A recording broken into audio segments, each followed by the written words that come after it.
Chapter 7, Witches and Stylists. Victoria, Harriet, Nancy, and Kate walked behind William, who showed them the inside of the guest house. The girls were impressed and Kate was delighted and happy. "As you can see, the pool is between the big house and this house," said William, pointing with his hand to the pool that was seen through the sliding glass doors of the house that were directed to the space between the two houses, where it effectively saw the large pool with the big house in the background. "Cool. Can I swim in it?" exclaimed Kate excitedly. "Kate!"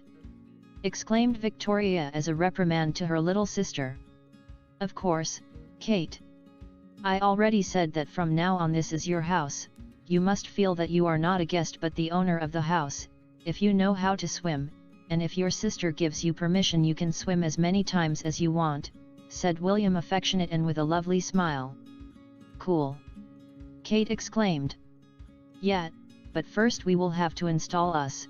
Go unpack your things and help Harriet and Nancy." "Do not think you are going to laze," Victoria said.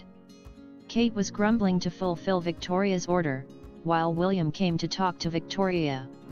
"I hope you feel comfortable in your new home," said William kindly and with that intense look that made Victoria nervous. "Of course, the house is very beautiful and naturally very comfortable."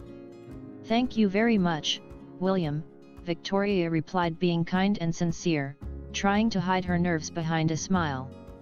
"I'm glad. I'll send my housekeeper and the other maid on duty to help you all unpack and settle down," said William. "No, please, William, your offer is very kind, but Harriet and Nancy are going to collect a salary from you and I'm sure they want to prove they deserve that money, and I also want them to justify it, to prove that they work and do not receive money just for being my friends. On the other hand, I want Kate not to forget that in life you have to have responsibilities and work. I do not want her to forget what our mother taught us and she becomes a spoiled girl," Victoria replied honestly. "I understand, and that is something that honors you. It is also something that reaffirms my conviction that all this is not a mistake," William said with a gesture on his face of admiration, and perhaps of other things, that made Victoria shudder a little and blush. "Well, in that case, I go to the other house to change me to return to work. In the afternoon I will see how you have gone." William went to the big house and some time later Victoria, from the large window of the guest house, saw him leave the residence to go to the car where Joe was waiting for him. Victoria remained focused watching him walk, dressed elegantly in a suit and tie.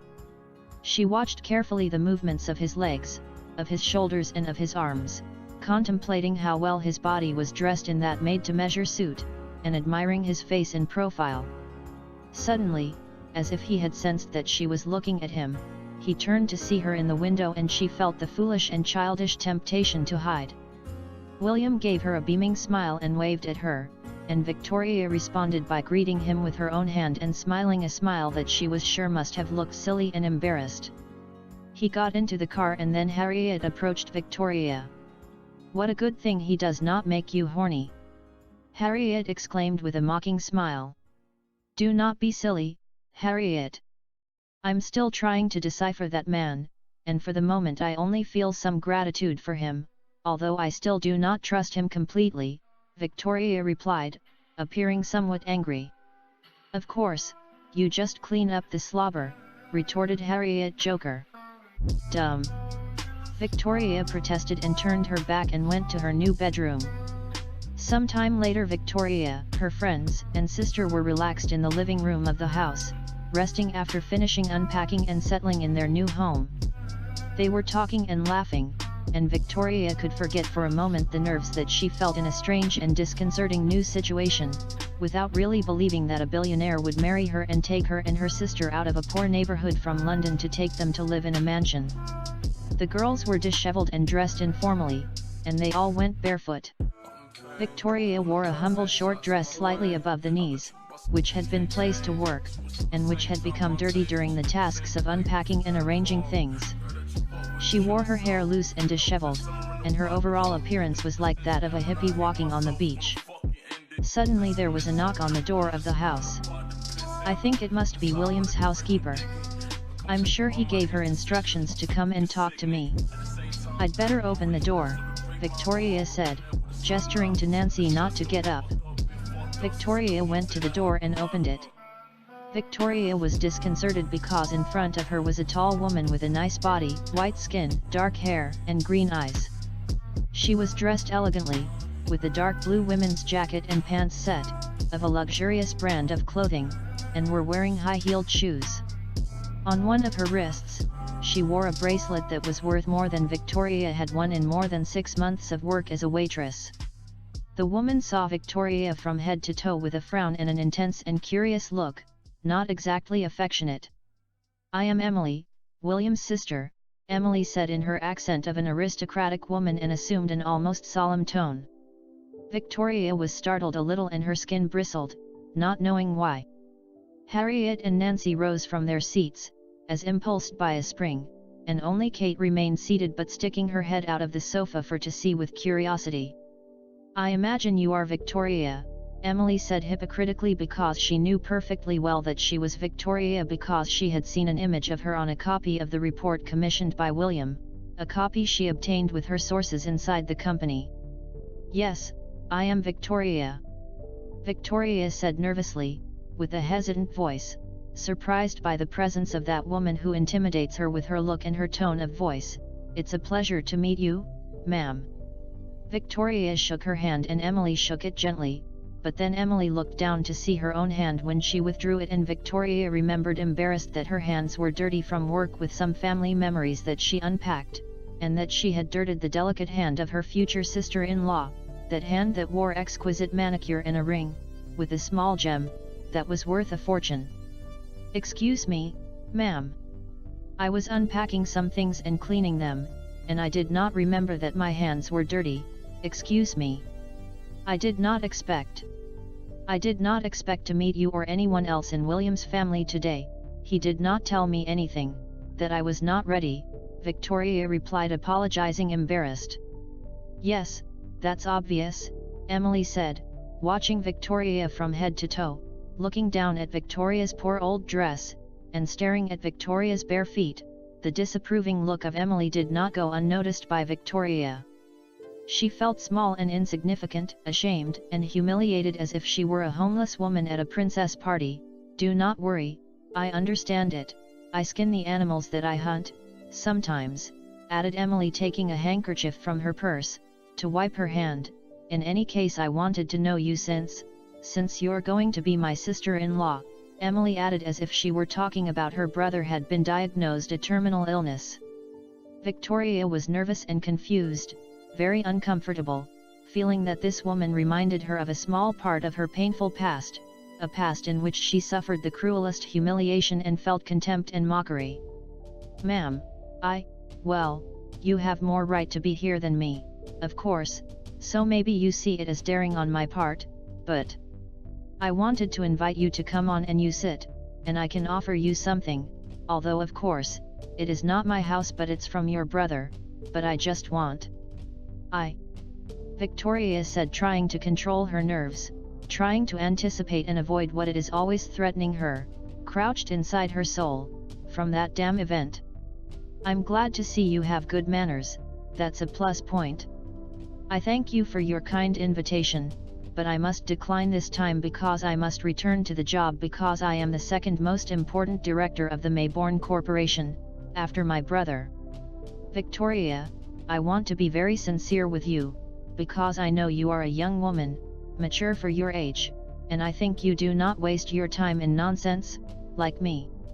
I do not agree with this wedding, and not for you, because I have nothing against you, because I do not know you. And I am also aware that the biggest responsibility of this is of my brother, but I cannot agree with something so crazy, and I'm sure your mother thinks the same. However, I am loyal to my brother for love and duty, and that is why I must support this wedding against my best judgment. And that's precisely why I must help you adapt to your new life, and for that, we must change many things and build your new image. The first thing to do is to put yourself in the hands of my team of stylists and designers, and start working with your communication and image consultant," Emily said as if she were giving instructions to an employee. "Stylists? Communication consultant? Ma'am, with all due respect, I do not think I need any of that. I'm very capable of deciding on. Victoria said, gathering strength and pride. Victoria, said Emily, using the forthright tone and look she used when she wanted to impose respect or even intimidate a group of male chauvinist executives when they mistakenly thought they could underestimate her for being a woman, and in front of that Victoria was intimidated and more nervous. You have no idea yet what it means to enter this family, and nothing less than as the wife of the head of our house, and for that reason I will explain it to you. Our lineage goes back at least to the times of William the Conqueror, and for centuries our family has served the country and the crown in many different ways, at the price of their lives and their blood. We are related to the royal family. William has a seat in the House of Lords and has often given advice to all the prime ministers. Surely you know that William's fortune is one of the largest in the United Kingdom, but what you probably will not be so aware of is what lies behind the Mayborn Corporation.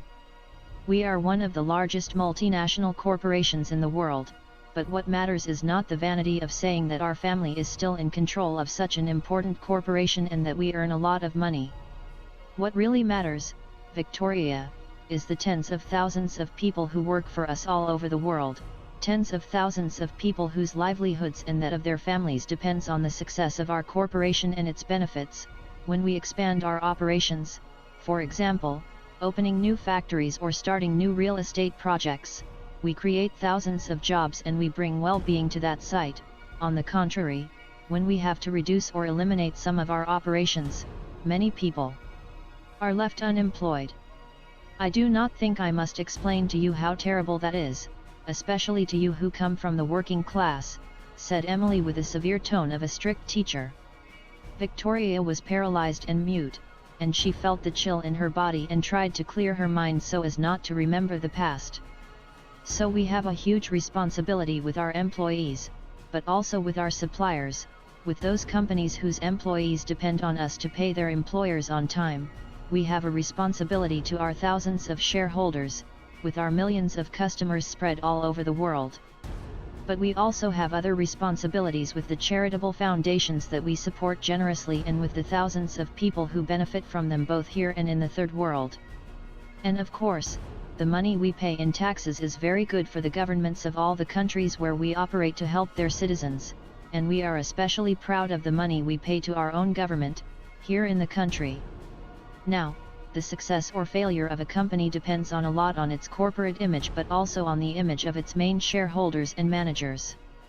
The stability and success of our corporation depend to a large extent on the trust that shareholders, investors, partners, and customers have deposited in my brother as the CEO of the corporation. Do you know what would happen if people lose trust in my brother? It would be a disaster for our corporation.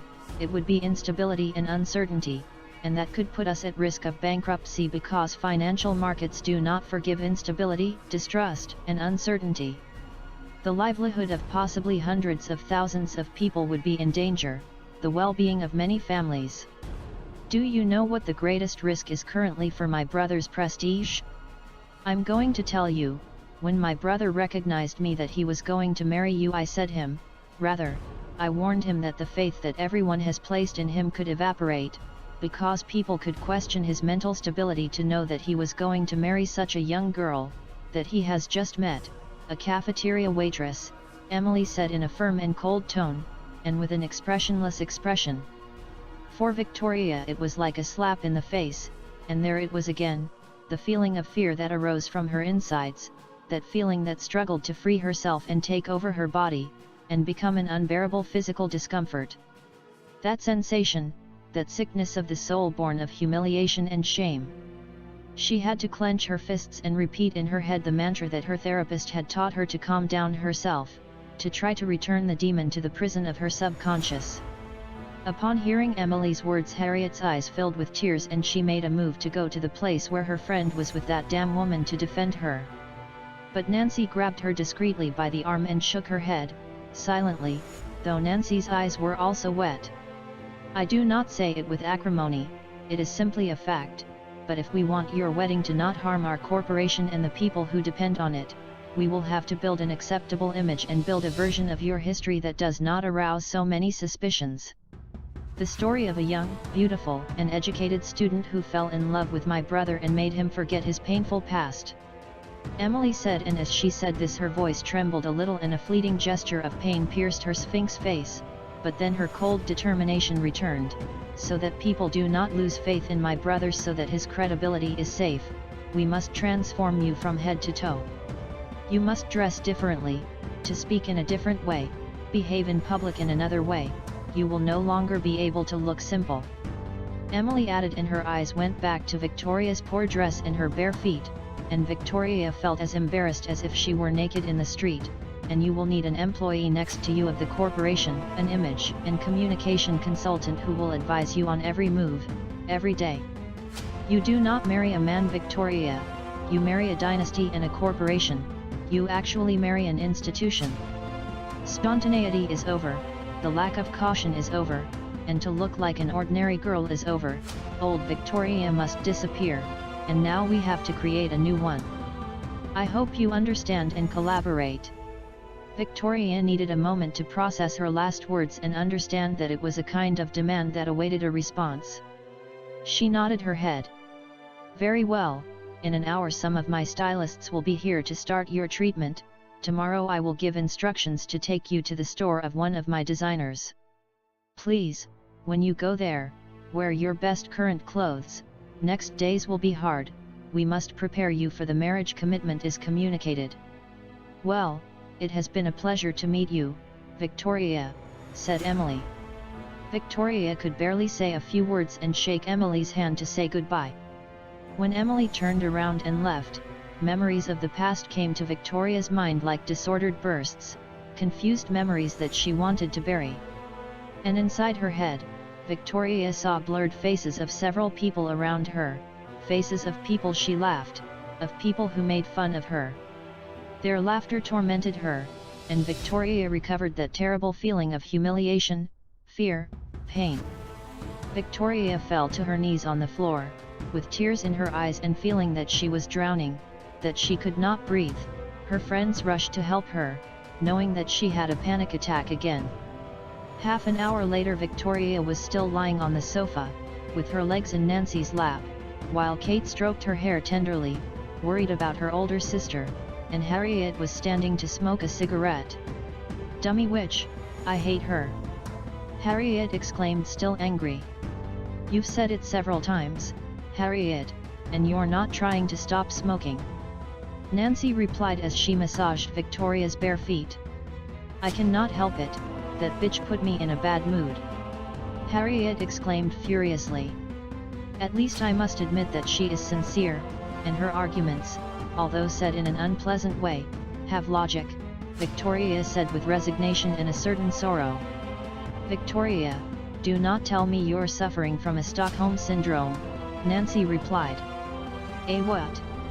Harriet asked, a little confused. Forget it, Harriet, then I'll explain. Nancy replied, shrugging, and then turned to Victoria. You should not let that woman affect your tranquility and your self-esteem, Victoria. No, I will not, Nancy, but I really have to accept the changes that she demands. If the well-being of my family depends on my marriage, if all this madness is done for them, then I have to try to make it work, at least formally. Certainly, I cannot remain the same girl after accepting William's proposal. I will do everything that woman asks of me, as long as it does not represent an unbearable humiliation for me. It will be like fulfilling my part of a labor contract. It is about fulfilling my obligations in this business. And I will show that a working-class girl, a humble waitress, can be an elegant and sophisticated woman, who does not need to be born rich to be cultured and educated. I'll shut up the mouth to that witch, demonstrating that I can be equal or better than her in her own game, said Victoria, serene and determined. Well said, Vicky! Exclaimed Harriet as if she encouraged her favorite soccer team. Some time later a knock at the door announced the arrival of the stylists sent by Emily, and Nancy went to open the door. They were two tall men, dressed elegantly but a little flashy. One of them was a black man, very tall and strong, the kind of men who live every day in a gym, judging by his muscular arms and the well-built pecs that were intuited under his flannel adjusted to the body. His face had virile features and a little hard, but attractive. The man had his head completely shaved, and appeared to be between 30 and 35 years old. The other man was white and also tall, quite thin.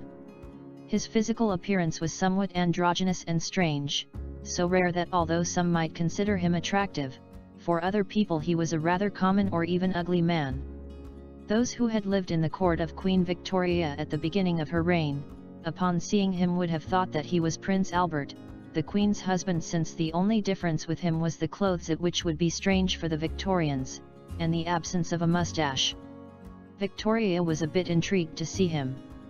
Both carried elegant metal cases and presented themselves as stylists. The man who looked like Albert's reincarnation happened to be also called Albert, and the other man's name was Emerson. A few minutes later, the two men had gained the confidence of the girls, and while Emerson was in charge of manicuring Victoria's toenails, Albert was in charge of cutting her hair. Meanwhile, Victoria's friends were sitting around, and Kate had retired to play a video game. "I do not know why, but I feel like I knew you before, Victoria," Albert said in a warm, relaxed voice. "I also feel like I already knew you. I felt it since I saw you, but I doubt it. I do not usually frequent high society stylists," Victoria replied with a funny laugh. "Don't believe, not always my clients were wealthy. And my family is working class," answered Albert. "So, you managed to hunt one of the most eligible bachelors in England," Emerson said with his foreign accent and somewhat effeminate voice. "Well, I think he actually hunted me," Victoria said with irony and a certain mockery of her particular situation. Albert and Emerson laughed. "I love this girl. Literally, thousands of beautiful women would make a deal with the devil and give him her soul in exchange for marrying Lord William, and she does absolutely nothing and he comes and proposes marriage her. You have no idea how several actresses and models that we know would hate you, that they sighed for him and had done anything to hook him. Those harpies would not forgive you. But who can blame them? Putting away his immense fortune, that man is so hot," said Emerson, amused as a child. "Emerson!" Albert exclaimed as a warning. "Come on, Al, it's just a girl talk. Or are you jealous?" Emerson said mockingly. "Jealous, me? Do not be silly," Albert replied scornfully. "Yes, because you think I would exchange you for Lord William if I could, and I do not deny that it would be a very tempting offer with that hot man, because who can prefer Albert instead of Lord William?" Emerson said in a lascivious and mocking manner. Albert snorted with disgust. "Calm down, my love, you know you are the man of my life," Emerson said to Albert with sincerity and a look of passionate love. "Then, are you too?" Harriet asked with a mischievous and funny look. "Yes, dear. Albert and I are gay, and we are married, among us, of course," Emerson answered smiling. "Cool. I have some gay friends and once they invited me to a wedding. It was very funny," Harriet replied cheerfully. "Where are you from, Emerson?" Nancy asked kindly. "From Brazil, from Salvador da Bahia," Emerson replied cheerfully and proudly. For a few minutes, Emerson told the girls how he had met his husband Albert, and the girls listened to him happily and interested. Albert wore a funny and affectionate smile. Then Emerson returned to focus on William, telling anecdotes about some women with whom he went in the past, models and actresses very beautiful and hot. "It is that this man is very hot. For many years he has been on the lists of the sexiest men, but also, there are many things that people do not know because it does not appear in magazines. Some of his old girlfriends or lovers are our friends, of Albert and I, and they say that man is a beast in bed, one of the best lovers that any of them has ever had. He is an expert in the Kama Sutra, he seems to know and practice all the postures, and he does it very well, never getting tired and, but, what am I telling you? Victoria knows this better than me, she can tell," Emerson said cheerfully and enthusiastically, winking at Victoria. Victoria blushed a lot, she turned red as a tomato. Nancy and Harriet laughed, while Emerson was bewildered and curious, and Albert himself could not help but show a gesture of amused curiosity. "What's so funny? Did I say some nonsense?" Emerson asked, confused. "It is. I do not know, because I have not had, I have not had," Victoria said, embarrassed and hesitant. Emerson stared at her and suddenly his eyes widened, and he made a gesture of surprise, scandal, and amusement on his face. "Have not you slept with him yet? I cannot believe it!" exclaimed Emerson, and then he laughed in chorus with Nancy and Harriet. "Emerson, do not be indiscreet. Do not you realize that you annoy Victoria?" Albert said a little angrily. "No, do not worry, Albert, it does not bother me. I am aware that it is weird, but William and I are a peculiar couple and our relationship is atypical. We have decided to wait for marriage to discover what it is like to live together as husband and wife," Victoria said, lying partly, but to her own surprise, opening for the first time a small door, still very small, to the possibility of having a normal married life, something that did not go unnoticed for her friends Nancy and Harriet, who exchanged a look of complicity. "Well, although outdated, I must admit that waiting for the wedding night has its charm. It's something romantic and exciting, and especially when it comes to a girlfriend so young. But do not worry, Victoria, you'll be in good hands. My friend Sarah said that she discovered what it was like to be multi-orgasmic when she slept with Lord William, and I must say that is quite a feat, because my friend Sarah is very promiscuous, and before going to bed with William she proved with thousands of men. And besides, according to the women who have been with him, Lord William is very well endowed," said Emerson, delighted to share horny confidences with a group of girls. Victoria returned to blush, to put on like a tomato, and bowed her head, hiding the gesture of her face. "Is it really well equipped?" Harriet asked with malice, curiosity, and amusement. "Of course. All the women who have been with him say he has a good package, very big and powerful," Emerson replied with a lascivious and naughty giggle. "Emerson, you always do the same, you are very indiscreet and daring," Albert protested angrily. "Do not get angry, Albert. Also, you cannot blame me for making references to his endowment," Emerson said, standing up and approaching Albert while he put his arm around Albert's waist and spoke to his near the ear, but in a tone high enough for the girls will hear. "After all, you love the well-endowed men, and that's why you went crazy for me," Emerson added, seductive and mocking, while kissing Albert behind the ear. "Enough, Emerson. This is unprofessional," exclaimed Albert, trying to look angry, but actually funny and horny, while he brusquely away from Emerson. Victoria and Nancy blushed, though they could not help but smile, embarrassed, while Harriet and Emerson laughed, and Albert also blushed, but at the same time he was smiling with a mischievous smile and a foolish gesture in love. Emerson sat back down to continue working on the manicure of Victoria's toenails, while Albert combed a strand of Victoria's hair with skill and gentleness.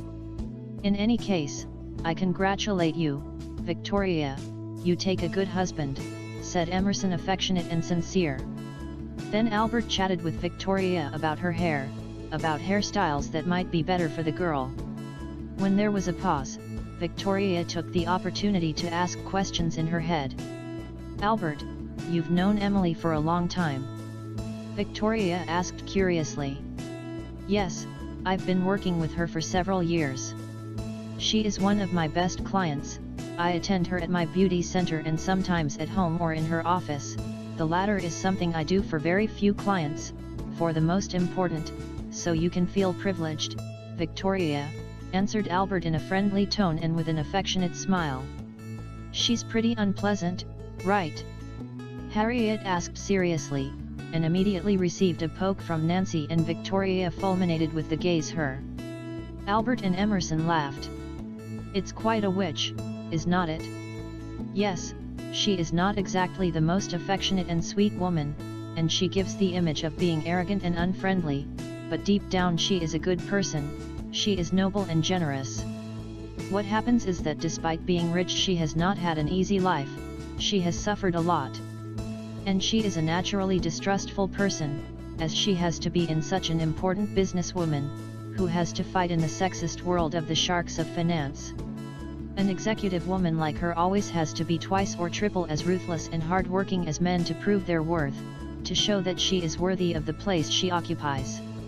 Besides, she is very protective of people who loves and is like a rabid dog to protect them. You must understand, Victoria, she does not hate you or have anything against you, she does not despise you, she just does not trust you yet, and it will take time for you to earn her trust, but if you do, be assured that when she gives her love and her trust to someone, she never retires it in life, said Albert with sincerity and affection for Victoria. I believe you, Albert.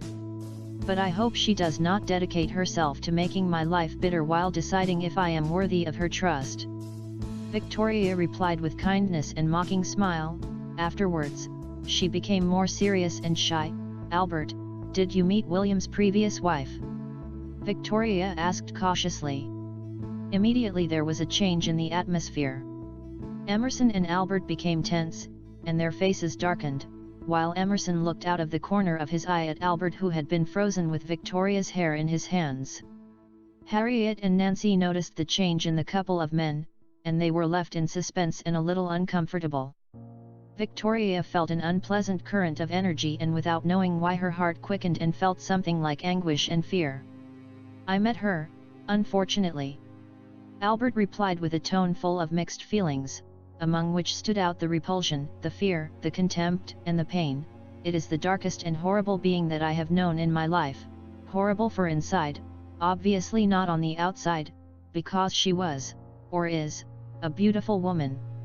Her soul is rotten, she is a monster, he added with a certain grudge. I understand, I just wanted to know something about her to better understand William. And William's son, I guess you met him. How was he? Victoria asked shyly. The boy was. Albert answered in a voice broken by emotion, and suddenly began to moan piteously as a small child and covered his face with one hand. Emerson stood up and walked over to Albert, and hugged him affectionately, caressing his back. Harriet and Nancy were surprised, and Victoria was very distressed. Sorry. I did not want to, excuse me, Albert, I'm a stupid imprudent. I did not want to upset you, Victoria said very nervously and worried. No, forgive me. It's just that this poor child was so sweet, despite his autistic condition, he was a very cute and sweet child.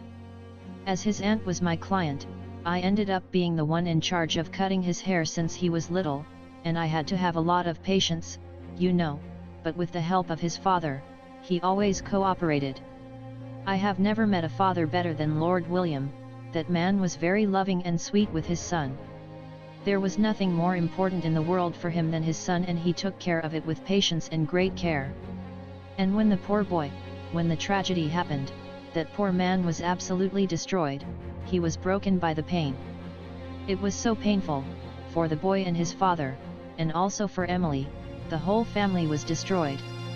To see Lord William at the funeral broken and sunken, and to remember the images of the child, all the times I was with him. It was horrible. Albert said, and then broke down crying again. Victoria lowered her head and tears came from her eyes. She touched. Harriet and Nancy were also sad. It was a very big tragedy, Victoria. That's why in the family no one talks about it, nor the friends either, it's a taboo, said Emerson, watching Victoria while hugging and comforting his husband, Albert. I understand. I also know how a tragedy can break a family, Victoria said sadly. After a few minutes, they had all calmed down and talked quietly again, when suddenly William came to the house. Hello, Albert. I'm glad to see you, I have not seen you for a long time, said William kindly, as he put a hand on Albert's shoulder. The happiness is mine, William, replied Albert affectionately. It's also a pleasure to see you, Emerson, said William, shaking the man's hand. Pleasure is all mine, Lord William, Emerson replied happily and a little coquettishly. Excuse everyone, but I have little time and I need to talk a couple of minutes alone with Victoria, said William amicably. Everyone else went out to the pool and garden area, while Victoria and William were left alone in the living room of the guest house. Victoria was a little embarrassed because she was sitting covered with a hairdressing robe and curlers on her head. Something important came up that I must attend it, and I have to fly on my plane to Brussels, but when I was on the highway I found out from a timely call from someone on my staff that a certain person was here. So on the phone, I ordered them to delay the flight and I decided to come here before I left. What did Emily tell you, Victoria? William asked, serene and friendly, but with an intense look. No, nothing important, she just wanted to meet me. It was kind of her part, Victoria lied in part. My sister does not distinguish herself for being very kind, William replied with irony and a mocking smile. I suspect what she told you. Surely I speak of the need to do what she wants, that you submit to her agenda and accept to change your way of being to be the perfect wife for her brother. Did she make you feel bad, Victoria? He asked with a worried look. Victoria ducked her head. Victoria, do not listen to my sister. I do not need you to change, William said with affection and tenderness, and then put his fingers under Victoria's chin and made her raise her head. To her surprise, for me you are perfect as you are one of the most special people I have met in my life, and for that reason I would not change you for any other woman in the world. You are simply perfect, Victoria, convince yourself of that because I do not need to convince myself, I know, he added with an intense look that made Victoria tremble. Through the large window of the house, the others saw what was happening inside the house. He's going to kiss her, he's going to kiss her. Harriet exclaimed excitedly. And she wants it, exclaimed Emerson holding Harriet's arm. Nancy and Albert rolled their eyes, but they were also funny. William turned to see them and everyone turned around pretending they were not watching. I'm sorry. I think your friends and Albert are waiting for you, and they also waiting for me at the airport. See you later, Victoria, said William with a charming and amused smile, and then he stood up and went to the door. Victoria hesitated a moment as she followed him with her gaze, and then spoke hastily. William! Victoria exclaimed anxiously, and he turned around. Take care, that you do well, added Victoria, affectionate and shy. Of course, take care of yourself too, I'll be back tomorrow, he said with a smile that melted the ice and then left. Take care? You're stupid, Victoria. Victoria said, speaking to herself. Then Victoria saw Nancy, Harriet, Albert and Emerson standing in the doorway watching her with mocking and malicious smiles on their faces. The first one to make a joke, I will strangle her with the cable of the hairdryer, Victoria exclaimed, although, in the end, she ended up laughing when the others started laughing and humming the wedding march. Join the Facebook group, Jenna Coleman and Rufus Sewell star in a romantic fiction.